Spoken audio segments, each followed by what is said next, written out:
Hello everyone.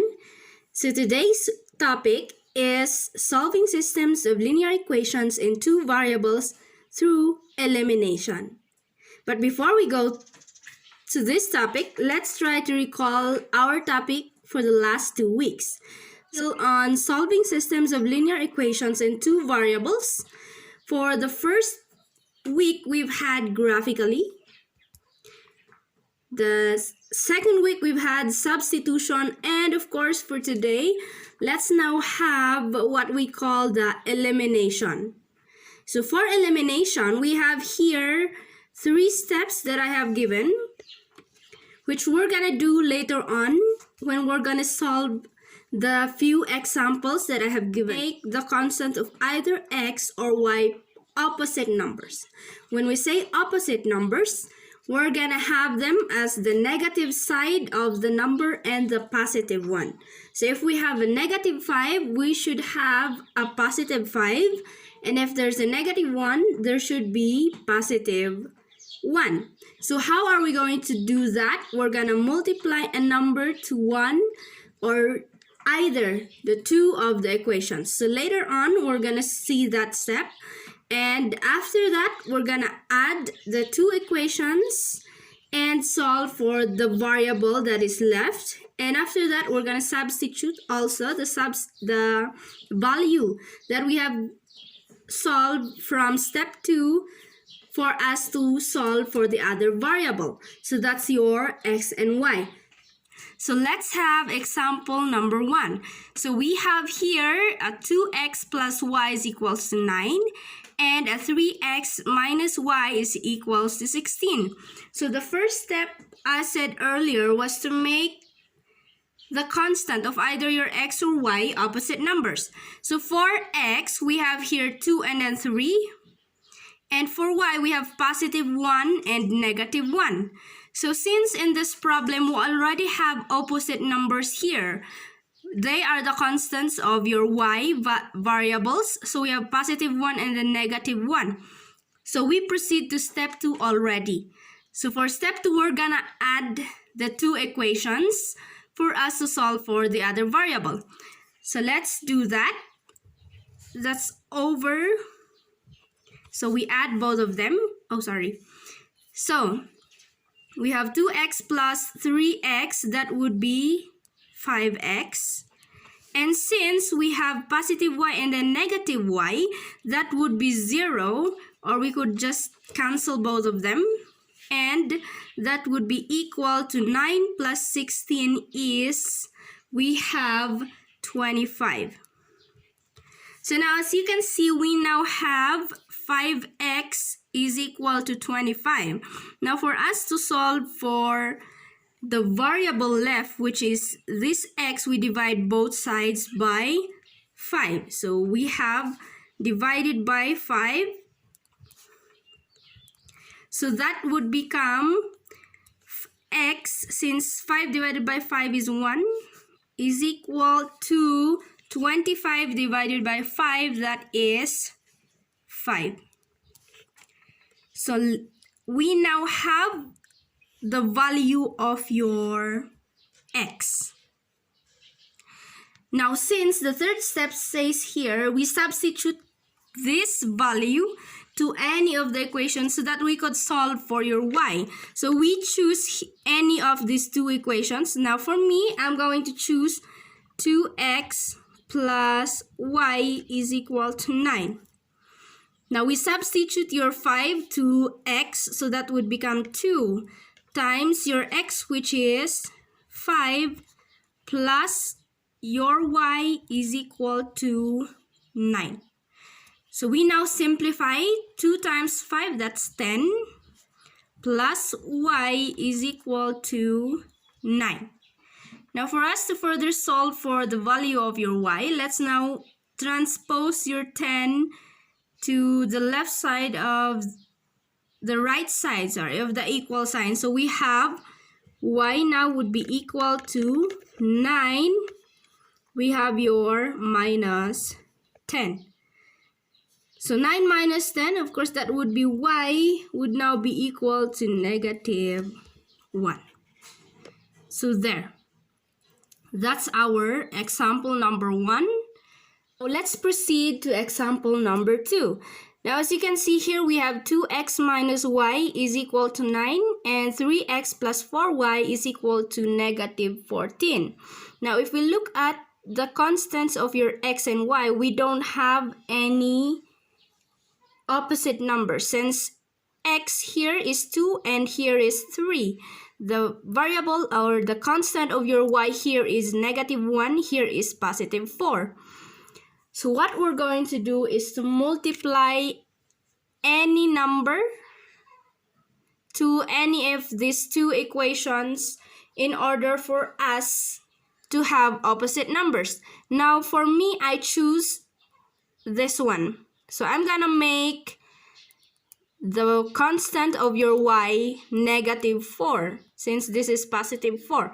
So I'm going to multiply positive 4 to equation 1 for me to get that. So 4 times your 2x, we have 8x. 4 times negative y, we have negative 4y. And 4 times 9, that would be equal to 36. So there. Since if I'm gonna copy this one, 3x plus 4y is equal to negative 14, we now have your opposite numbers. So let's proceed to the next step. We're going to add the two equations. So we have here 8x plus 3x, that would be 11x. And we now have your negative 4y plus positive 4y, that's of course your 0, or either we could cancel them, is equal to, we have 36 plus negative 14 is 22. So after that, we divide both sides for us to get the value of our x. So divide by 11, or the number before your x. So that would be x is equal to 22 divided by 11, that is 2. So that's the value of our x. Now we choose any of these two equations to substitute for the value of your x since we already did the step 1, step 2. So for me, I'm going to choose the first equation, 2x minus y equal 9. So we substitute the value of our x. So that would be 2 times 2 minus y equal 9. Now further simplifying, we have 2 times 2, that would be 4, minus y equal 9. Now for us to solve for the value of y, we substitute first your 4 to the right side of the equal sign. So what would be left would be your negative y equal 9. So this is positive, it would become negative 4. So we now have your negative y equal to your positive 5. Now if you see here, you might say that this is already the value of your y. Now what we're looking for is positive y, not negative y. So what we have to do is to make your negative y positive by dividing both sides by negative 1. So we now have negative divided by negative, that would be positive y equal your 5 over negative 1 is negative 5. So that's the value of my x and my y. Now we have here the examples 3 and 4. Now if you look at this, I have done already the first and second step to these problems. Now for the first one, since I choose to make the y variable for the opposite sides, we have negative 4x minus 2y equal to 6 and 4x plus 2y equal to negative 6. Now when we add both of these equations, the resulting number would be 0 equals 0. Now for these kinds of cases, this is where our solutions are infinitely many. So you don't have to continue the solution, you're just gonna have to write that there are infinitely many solutions, since we have a number equal to a number. Now for number 4, it has the same situation or solution, but as you can see here, we have 0 equal negative 14.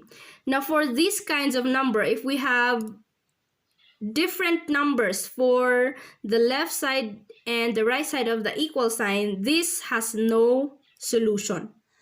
Okay, so this has no solution. You don't have to continue to solve already since it has no solution at all. Now let's try to differentiate the two. Now when we say infinitely many solutions, what we're gonna get are equal numbers in the left and right side of the equal sign. But when we say no solution, there are two different numbers in the left side and the right side of your equal sign. So try to take note of that. So your activity for this week is found on page 170. That would be on letter C. Numbers 16, 17, 18, 19, 20 only. Okay? So, you have to solve for your x and y if it has a certain solution. If it has infinitely many solutions, you write infinitely many solutions. And if it has no solutions, you write no solutions. But for all of those ones, I need you to show your solutions or your okay? So I'm gonna see you next week. Goodbye.